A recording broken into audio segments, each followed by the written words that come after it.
প্রিয় দর্শক শ্রোতাবৃন্দ, আসসালামু আলাইকুম। আশা করছি সকলে ভালো আছেন। স্টক ট্রেড সিক্রেট চ্যানেলের পক্ষ থেকে আপনাদের স্বাগত জানাই।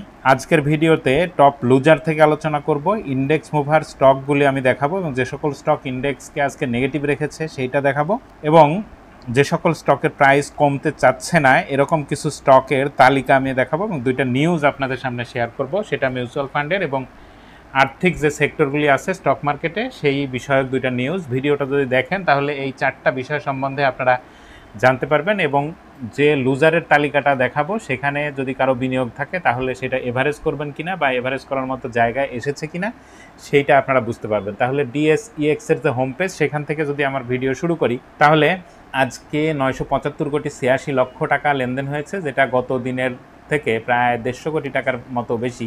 আজকে পজিটিভ ছিল 142টি স্টক এবং নেগেটিভ ছিল 89টি স্টক, এবং অপরিবর্তিত ছিল 63টি স্টকের প্রাইস। আর সূচক 18.42 পয়েন্ট বেড়ে সূচকের অবস্থান 5419.91-এ। সরিয়া সূচক আজকে 11.95 পয়েন্ট বেড়ে অবস্থান করছে 1184.53-এ, এবং DS30 ইন্ডেক্স 5.89 পয়েন্ট বেড়ে 2101.84 পয়েন্টে অবস্থান করছে। আজকে গেইনারের তালিকা যদি সেক্টর ওয়াইজ আমরা দেখি, তাহলে 1 নম্বরে এসেছে টেক্সটাইল সেক্টর, 2 নম্বরে ইঞ্জিনিয়ারিং, 3 নম্বরে আজকে ইন্স্যুরেন্স সেক্টর, এবং 4 নম্বরে ফার্মাসিউটিক্যাল সেক্টর। আজকে কিন্তু গেইনারের তালিকায় ব্যাংক সবার পিছনে চলে গেছে, তার মানে ব্যাংক অনেক দিন যাবত 1, 2, 3-এর মধ্যে ছিল।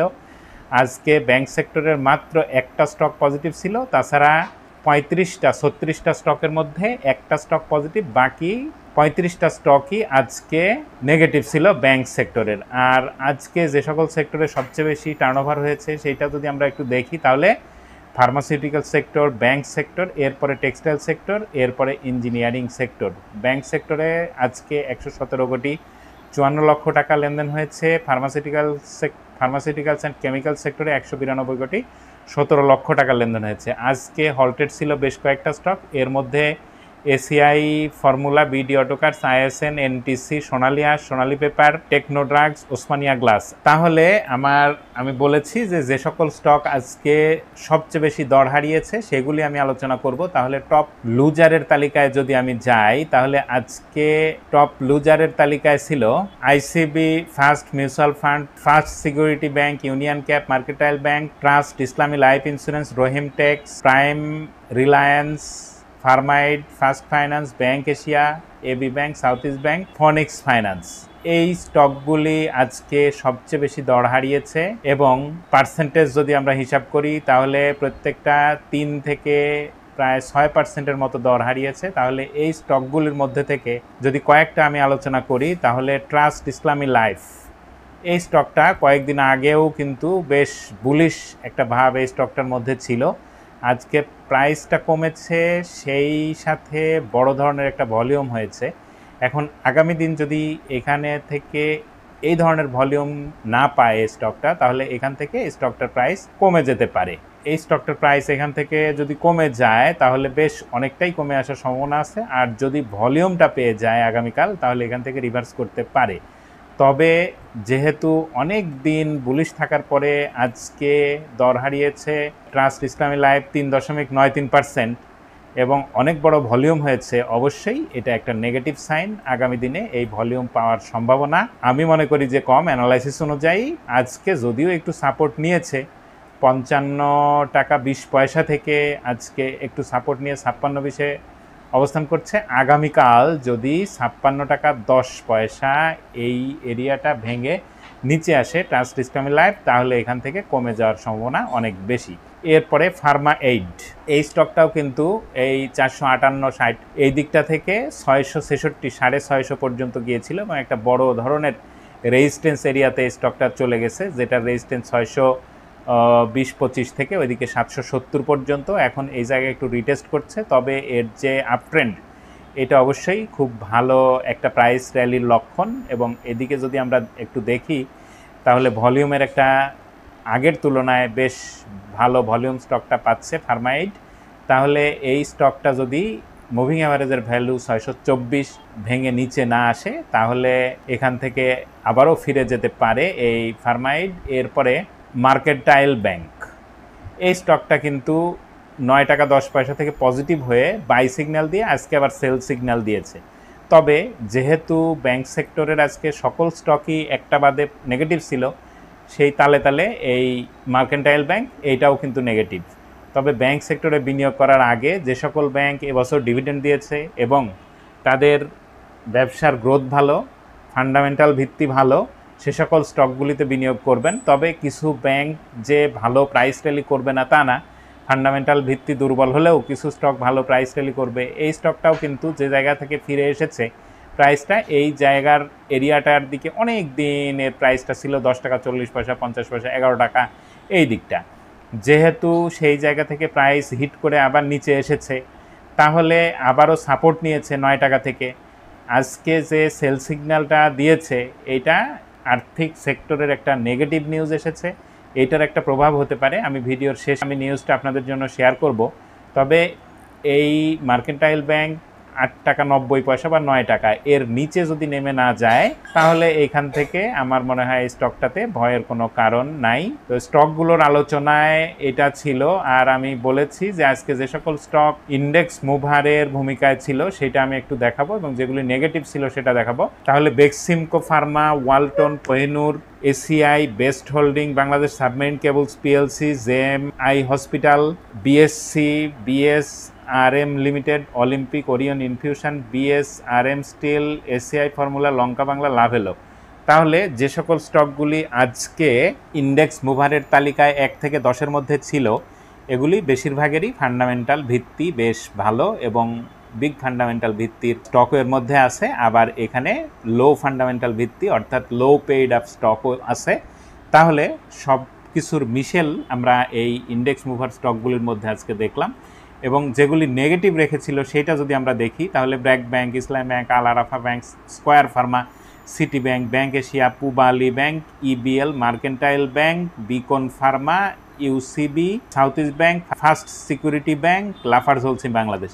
তাহলে 10 থেকে 15টার মধ্যে যে সকল স্টক আজকে সূচককে নেগেটিভ রাখতে ভূমিকা রেখেছে, তার মধ্যে সবগুলোই ব্যাংক সেক্টরের, শুধু square Pharma, Lafarge Holcim Bangladesh এবং বিকন ফার্মা, এই 3টা স্টক বাদ দিয়ে। তাহলে আজকে ব্যাংক সেক্টরের পতনের ফলেও সূচক যেহেতু নেগেটিভ হয়নি, তাহলে এটা মার্কেটের জন্য অবশ্যই একটা গুড নিউজ, অনেক ভালো নিউজ, এটা বলার অপেক্ষাই রাখে না। আর এইবারে আমি ইন্ডেক্সটা সামান্য একটু দেখাই যে কি অবস্থায় আছে এবং কীরকম হতে যাচ্ছে, সেটা যদি আপনারা একটু দেখেন। ইন্ডেক্স কিন্তু একটা চ্যানেল ক্রিয়েট করেছে। এই চ্যানেলটা যদি এভাবে উপরের দিকে যেতে থাকে, কোথায় যাবে, আগামীকাল কি হবে, কমবে না বাড়বে, সে বিষয়ে আলোচনা না। এটা মোটা দাগে একটু বলে রাখি যে 5650 থেকে 5900 এই এরিয়াটার মধ্যে, আমি অ্যাকুরেট করে যদি বলি তাহলে 5644 থেকে 5876 এই এরিয়াটার মধ্যে ইন্ডেক্স গিয়ে যদি আবার নিচে না আসে, 5640-এর নিচে না আসে, সেখান থেকে যদি আবার বাউন্স ব্যাক করে উপরে যায়, তাহলে কিন্তু মার্কেট সূচক ইতিহাস সৃষ্টি করবে। যখন ইতিহাস সৃষ্টি করার জায়গায় যাবে, সে সময় আমি আমার পূর্বের যে ভিডিও দিয়েছিলাম সেটার রেফারেন্স সহ আলোচনা করব। তাহলে আমি বলেছি যে আজ 2টা নিউজ আমি আপনাদের সাথে শেয়ার করব। তাহলে sharenews24.com থেকে আজকে দেখেন, সংকটে মিউচুয়াল ফান্ড, ডিভিডেন্ড নাই 16টির, 2টির সামান্য। তার মানে 16টা মিউচুয়াল ফান্ড ডিভিডেন্ড দিতে পারেনি। আর এই মিউচুয়াল ফান্ডের যে কি দুরবস্থা সেটা বলার অপেক্ষাই রাখে না। ডিভিডেন্ড দিছে মাত্র কয়টা? 2টা।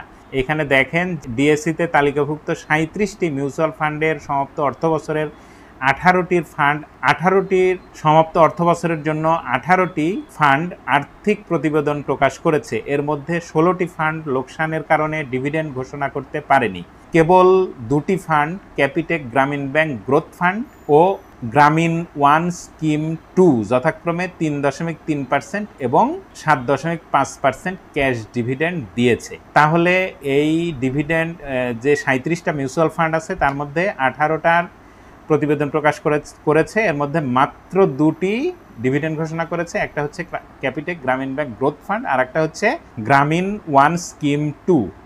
তাহলে এই মিউচুয়াল ফান্ডের প্রাইস যে কমে যাচ্ছে, এই সেক্টরটা যে একটা তলানিতে এসে গেছে, এই কারণেই এসে গেছে। নিউজটা অনেক পরে আসলো। তবে নিউজ আসার পরে এটা যদি বাড়ে, এই সেক্টরটা যদি পজিটিভ হতে পারে, সেটা একটা ভালো ব্যাপার। আমি আরেকটা নিউজ শেয়ার করে আমি মিউচুয়াল ফান্ড সেক্টরটা একটু আমি আপনাদেরকে দেখাবো যে কি অবস্থায় আছে। শেয়ার বাজারে 10 আর্থিক প্রতিষ্ঠানের লোকসান 1079 কোটি টাকা। তাহলে আমরা একটু দেখি যে কোন কোন প্রতিষ্ঠান এবছর লোকসান করেছে। এখানে sharenews24.com শেয়ার বাজারে তালিকাভুক্ত 32টি নন ব্যাংক আর্থিক প্রতিষ্ঠানের মধ্যে 16টি চলতি অর্থবছরের অর্ধবার্ষিক আর্থিক প্রতিবেদন প্রকাশ করেছে। এর মধ্যে 10টি আর্থিক প্রতিষ্ঠানের সম্মিলিতভাবে লোকসান হয়েছে 1079 কোটি টাকা। এই লোকসান গত বছরের একই সময়ের তুলনায় 17% বেশি। তাহলে এই সেক্টরটা গত বছরের তুলনায় খারাপ অবস্থায় আছে। এই বিশাল লোকসানের বিপরীতে মাত্র 6টি প্রতিষ্ঠান 178 কোটি টাকা লাভ করেছে। এর মাধ্যমে আর্থিক খাতের এই অংশে চলমান গভীর সংকট স্পষ্ট, এটা বলার অপেক্ষাই রাখে না। তাহলে যেগুলি লোকসান করেছে সেগুলির তালিকাটা যদি আমরা দেখি, যে প্রতিষ্ঠানগুলি সবচেয়ে বেশি লোকসান করেছে কোনগুলি এবং কোনগুলি লাভে আছে সেটা দেখি। অর্থ বছরের প্রথমার্ধে সবচেয়ে বেশি লোকসানে রয়েছে Phoenix finance and investment limited. তাহলে এটা তো 1 নম্বরে লোকসানের দিকে। প্রতিষ্ঠানটির লোকসান হয়েছে 468 কোটি টাকা। এরপর রয়েছে peoples leasing and financial services limited, এটা 189 কোটি টাকা, এবং FAS finance and investment limited 147 crore টাকা। অন্যান্য লোকসানি প্রতিষ্ঠানের মধ্যে রয়েছে first finance, Midas finance, Islamic finance, Bangladesh industrial finance, union capital, bay leasing, Far East finance. লাভজনক প্রতিষ্ঠানগুলোর মধ্যে IDLC ফাইন্যান্স 111 কোটি টাকা লাভ করেছে। তাহলে লাভজনকের মধ্যে IDLC, আর একটা হচ্ছে DBH ফাইন্যান্স 42 কোটি টাকা। তাহলে এই খাত যে দুর্বল অবস্থার মধ্যে আছে, এটা যে প্লে করছে না, এবং ব্যাংক খাত যে রুগ্ন অবস্থার মধ্যে ছিল এবং আছে, কিছু ব্যাংকে টাকা তুলতে গেলে টাকা পাওয়া যাচ্ছে না, এই প্রতিবেদন তার মানে আয়নার মতো সেটা সামনে এনেছে। এই নিউজগুলি আপনারা পড়বেন, পড়লে যে সকল বিনিয়োগকারী এই সকল স্টকের বিনিয়োগ আছে তারা ভালো বুঝতে পারবেন যে কি করবেন, কি সিদ্ধান্ত নেবেন। যে সকল ব্যাংক ভালো করেছে এবং যে সকল মিউচুয়াল ফান্ড ডিভিডেন্ড দিয়েছে এবং যে সকল আর্থিক প্রতিষ্ঠান ডিভিডেন্ড দিয়েছে এবং লাভে আছে, ডিভিডেন্ড দিতে পারবে, সেগুলাতে আমার মনে হয় যে বিনিয়োগ করলে বা দেখে বিনিয়োগ করা উচিত। করলে আপনার পুঁজি হারানোর ভয়টা থাকবে না। তাছাড়া অন্যান্যগুলি কী অবস্থা, এটা নিজেরা সিদ্ধান্ত নেবেন, কারণ আপনার পুঁজি আপনি বিনিয়োগ করবেন, বুদ্ধি বিবেচনা আপনার, লাভ হলে আপনার, লস হলেও আপনারই নিতে হবে। সুতরাং আমার ভিডিও দেখে বায়াস হওয়ার কোনো কারণ আমি আছে বলে মনে করি না। এবার আমি বলেছি যে মিউচুয়াল ফান্ড সেক্টরটা কি অবস্থায় আছে সেইটা আমি একটু আপনাদেরকে দেখাবো। আমি মিউচুয়াল ফান্ড সেক্টরে আসলাম। এখানে দেখার বিষয় একটা জিনিস, যে মিউচুয়াল ফান্ড দেখেন গত 24শে অক্টোবরে মার্কেটের অনেক বড় একটা পতন ছিল। সে সময় যে জায়গায় এসেছিল 6.1, তারপরে আবারও এই জানুয়ারি ফেব্রুয়ারি এইদিকে মার্কেট নেগেটিভ ট্রেন্ডে ছিল।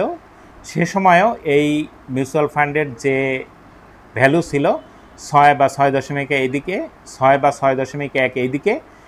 এরপরে চলতি আগস্ট মাসে 6 বা 6.1-এ মিউচুয়াল ফান্ডের ভ্যালু এসেছিল। তবে এখান থেকে আসার কথা, যেরকম বাজে নিউজের মধ্যেও এটা ঘুরে গেছে। কারণ মিউচুয়াল ফান্ডের একটা বিষয় আছে, আপনারা জানেন, নেট অ্যাসেট ভ্যালু অনুযায়ী, এটা নেট অ্যাসেট ভ্যালুর সাথে এদের সম্পদের ক্যালকুলেশন হয়, এবং নেট অ্যাসেট ভ্যালু অনুযায়ী যদি কোনো মিউচুয়াল ফান্ড বন্ধ হয়ে যায় তাহলে তার ক্যাশ ফেরত পাওয়া যায়। সেসব ক্ষেত্রে, বিনিয়োগের ক্ষেত্রে অবশ্যই যে সকল মিউচুয়াল ফান্ডের নেট অ্যাসেট ভ্যালু বেশি বা হ্যান্ডসাম অবস্থায় আছে, মার্কেট প্রাইসের থেকে বেশি আছে, সেই সব মিউচুয়াল ফান্ডে বিনিয়োগ করা যায়।